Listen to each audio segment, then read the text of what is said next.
Hello everyone. In this video, we are going to discuss what a mole is and how to calculate for the number of moles using mass and the molar mass. So let's begin. What is a mole? Most textbooks will define a mole as the amount of substance which contains as many elementary entities as there are in 12 grams of carbon-12 isotope. Okay, let's break this definition down. The mole is the amount of substance. So this part introduces the concept of the mole, which is the unit used to measure the amount of a substance, then which contains as many elementary entities. So now this part indicates that the mole refers to a specific number of individual particles such as atoms, molecules, ions, or formula units. And we've got this last part as they are in 12 grams of carbon-12 isotope. So now this part specifies how many elementary entities are in one mole. So it says that one mole of any substance contains the same number of particles as they are in 12 grams of carbon-12 isotope.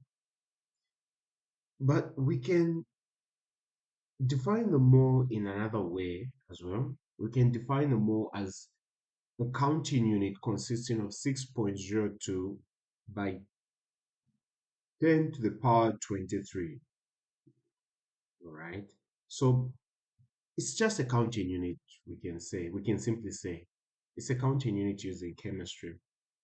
Remember, counting units, we've got examples such as a dozen, which is equals to 12. If I have a dozen pens, it simply means I have 12 pens. A pair, which is equals to 2. If I say I've got a pair of pens, simply means I've got 2 pens. If we can also have score. A score of men went farming. That means I have how many? 20 men. So these are some of the examples of counting units. Then in chemistry, we have a mole. So if I have a mole, it simply means I have 6.02 by 10 to the power 23 things. This could be anything. It could be a mole of laptops, a mole of cups, a mole of plates. But here in chemistry, we are going to look at elementary entities such as protons, atoms, ions, uh, electrons, formula units, molecules. That's where we are going to be focused on. Okay, now that we've defined the mole, let's look at now how we can calculate for number of moles. So there are different ways of calculating for number of moles, but we're going to start with um, one way which involves us using the mass and the molar mass. So symbol for number of moles is small letter n. So small letter n symbolizes number of moles. Units, mole. Symbol. Mass given, small letter m, which is the mass given. Mostly it's in grams. It can also be in kilograms, but most of the times it's in grams. Then we have capital letter M, which is for the molar mass. Grams per mole. It can also be in kilograms per mole.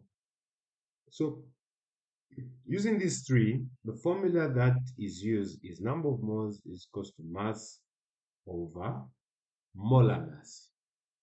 So the formula we use is mass over molar mass. And that's the symbol we are going to be using. That's the formula we are going to be using for now in calculating for number of moles. So now let's look at example number 1. How many moles of potassium are there in 3.9 grams of potassium? So what information do we have and what information don't we have? So let's look at our data. Number of moles unknown. Mass given 3.9 grams. Molar mass. Molar mass of potassium, if you check on the periodic table, is 39. Now we need to include units, 39 grams per mole. Number of moles is equals to mass over molar mass. So letter M. Number of moles is equals to 3.9 grams divided by 39 grams per mole. Grams cancel out. Number of moles is equals to 0.1 moles. So this is how you can calculate for the number of moles using mass over molar mass. Now, what about if you are asked to calculate for number of moles? You are asked to calculate for the mass when you've been given the number of moles and the molar mass. So let's look at the next example. All right, so now let's look at example number 2. Find the mass of 0.2 moles of ammonia. Find the mass of 0.2 moles of ammonia. First things first, let's look at our data. Number of moles 0.2. Mass given unknown. Molar mass.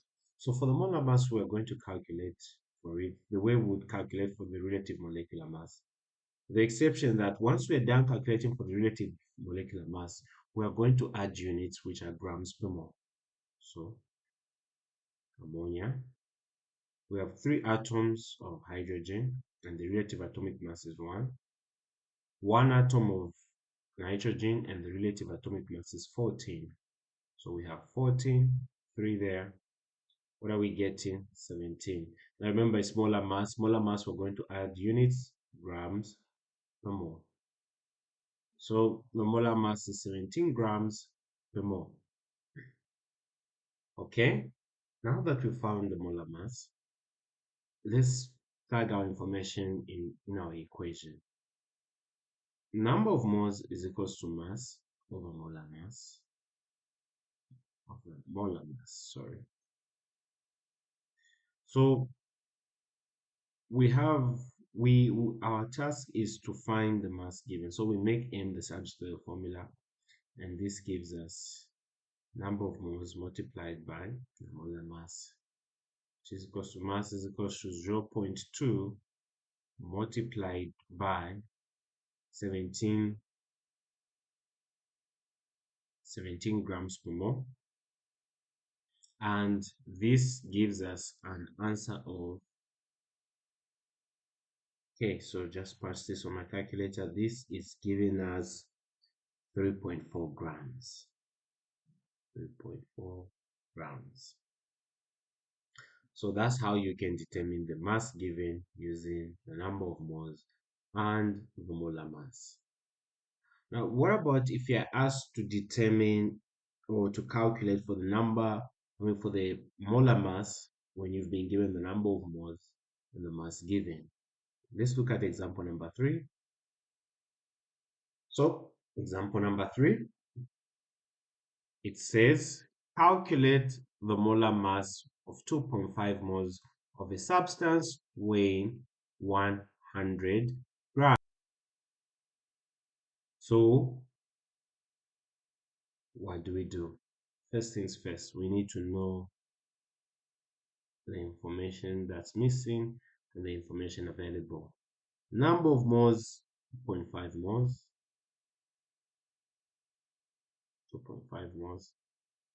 The mass is 100 grams. The molar mass is unknown. So using our equation, number of moles is equals to mass over molar mass. Using our equation now, let's make molar mass the substitute of formula. So it gives us molar mass is equals to mass over number of moles. So let's plug in what we have. We have 100 grams and 2.5 moles. So what are we getting as our answer? The molar mass is equals to 40 grams per mole. All right. So we have looked at the introduction of uh, more concept, how to calculate for the number of moles using mass over molar mass. So thank you for joining me. Please remember to subscribe, like, and share. I'll see you in the next video.